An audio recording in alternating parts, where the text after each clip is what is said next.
Assalamualaikum warahmatullahi wabarakatuh. Alhamdulillahirabbil alamin. Allahumma shalli ala Muhammad wa ala ali Sayyidina Muhammad. Pemirsa tercinta yang dirahmati Allah Tuhan yang Maha Kuasa, bersua kembali dalam monolog sederhana Indarwanto Hikmatologi.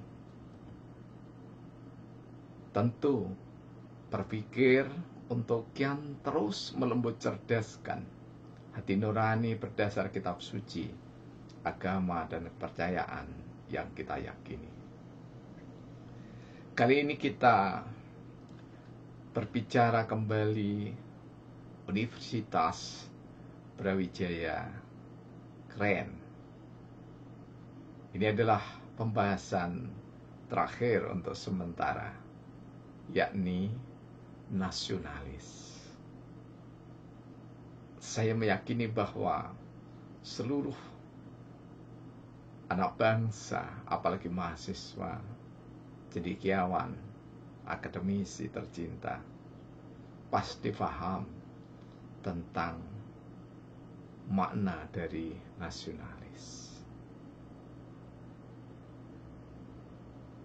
Akan tetapi ada peringatan dari Rasulullah Muhammad SAW bahwa asobiah atau nasionalisme dilarang di dalam kasanah perbendaraan syariat Islam. Yang diizinkan, bahkan direkomendasikan, yakni adalah nasionalis. Karena ketika kita berbicara nasionalis, maka anak bangsa yang ada di dalam suatu wilayah negara, bahkan yang lahir di suatu negara kemudian berpindah ke negara yang lain, masih ada perasaan nasionalis itu. Nasionalis, jika kita berikan makna sederhana, yakni adalah keterikatan anak manusia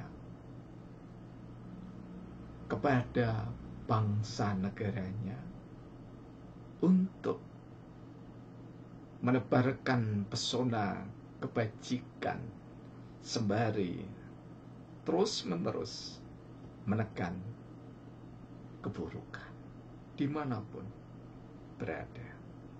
Karena itu tidak jarang, bahkan menjadi ciri, karya-karya anak bangsa ataupun yang sudah menjadi anak bangsa lain atau warga negara lain menjadi kebanggaan dari asal bangsa itu. Dan anak bangsa yang ditinggalkan itu pun bangga meskipun seseorang sudah tidak lagi menjadi bagian secara administratif bangsanya.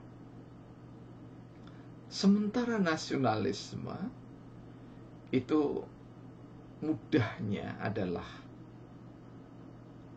baik dan buruk negara bangsa, bahkan pimpinannya, selalu dibela. Karena nasionalisme itu adalah ajaran yang nyaris menyaimai agama, bahkan ada yang lebih dari agama dalam menanamkan di dada warga negara. Contoh klasiknya adalah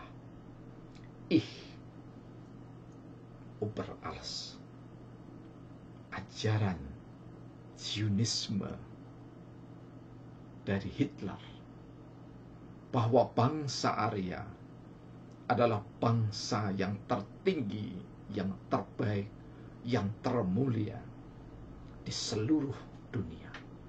Karena itu bangsa-bangsa yang lain harus ditiadakan.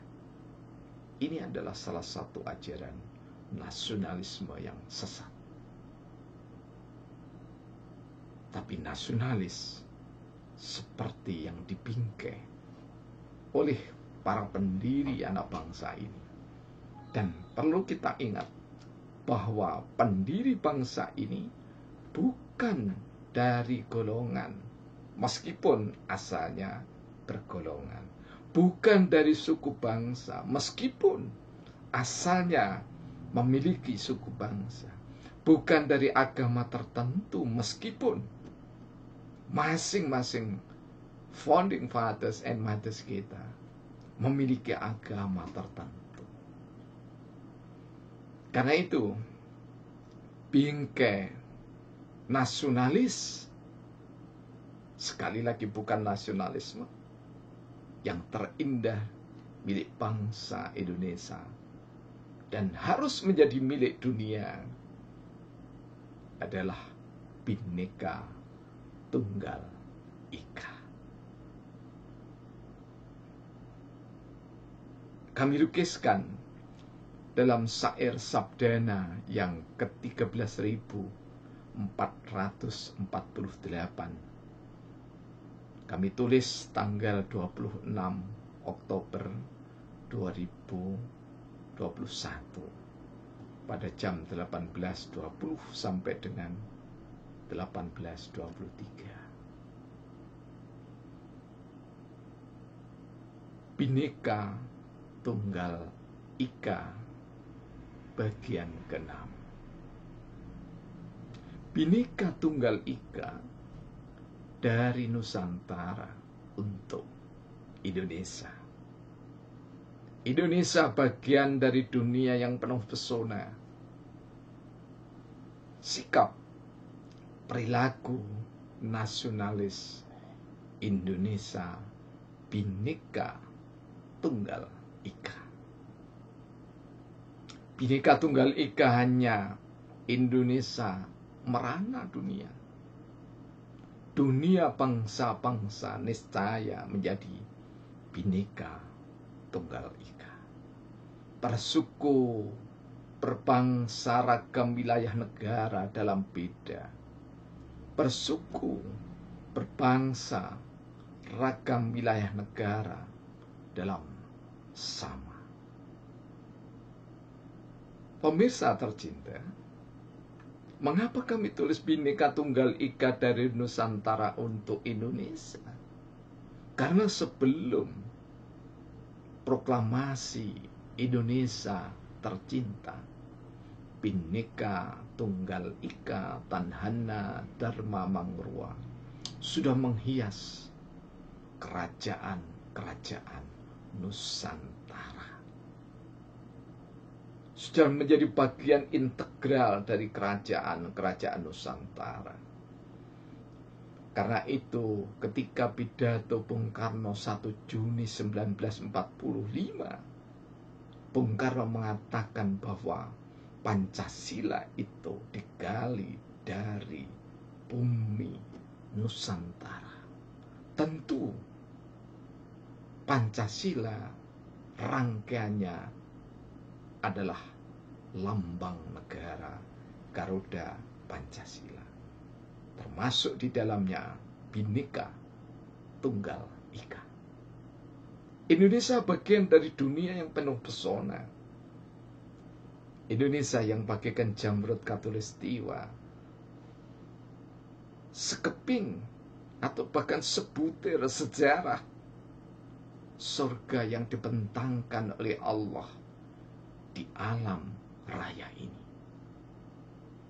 Sikap perilaku nasionalis Indonesia Bhinneka Tunggal Ika yang diejawantahkan di dalam strategi politik nasional Indonesia, politik bebas aktif. Maknanya oleh Bung Karno dan kawan-kawan non-blok, Indonesia bebas aktif artinya tidak memiliki blok. Blok timur, blok barat, blok komunisme, blok Zionisme, blok kapitalisme, blok liberalisme, blok agamisme. Tidak. Tapi Indonesia Bhinneka Tunggal Ika. Ketika Bhinneka Tunggal Ika hanya Indonesia, maka dunia merana. Kenapa demikian? Allah mengingatkan, ya ayuhan nas, inna khalaqnakum min dzakari wa unsa wa ja'alnakum syu'uban wa qabaila lita'aruf.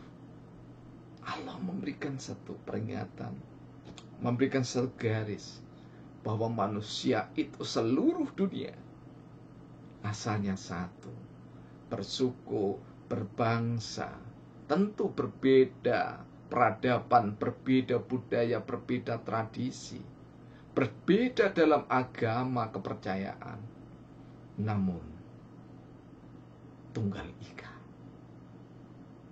yakni satu dengan yang lainnya untuk saling kait berkelindan, memberikan kontribusi yang bernilai kebajikan.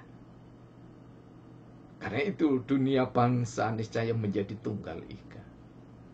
Tak salah ketika tahun 60-an Soekarno dengan gegap gempita menawarkan, jika jika dunia ingin damai, jika dunia bangsa ini ingin tidak tercerai-berai, maka Pancasila yang harus diterapkan sebagai dasar negara dan ideologi bangsa dunia.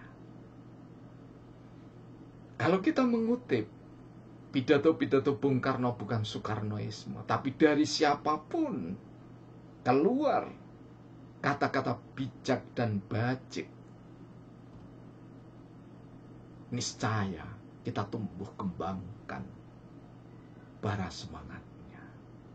Bersuku, berbangsa, ragam wilayah negara dalam beda, harus diakui bahwa menata dunia itu hanya dipimpin oleh satu orang. Kemudian semua harus sama menurut satu orang tersebut. Sungguh tidak diamanahkan di dalam kitab suci manapun. Bersuku, berbangsa, ragam wilayah negara dalam sama, maknanya bahwa semua memiliki kesamaan di dalam mempertahankan nasionalis, sikap nasionalis keniscayaan. Anak bangsa berkarya, apakah itu mahasiswa, pemuda, ataupun orang yang sudah pernah muda, yakni yang sudah senior usianya. Ketika karya itu dihargai oleh orang lain, dihargai oleh negara bangsa, dihargai oleh bangsa-bangsa, maka senantiasa membawa nama baik bangsanya. Itulah nasionalis yang sesungguhnya.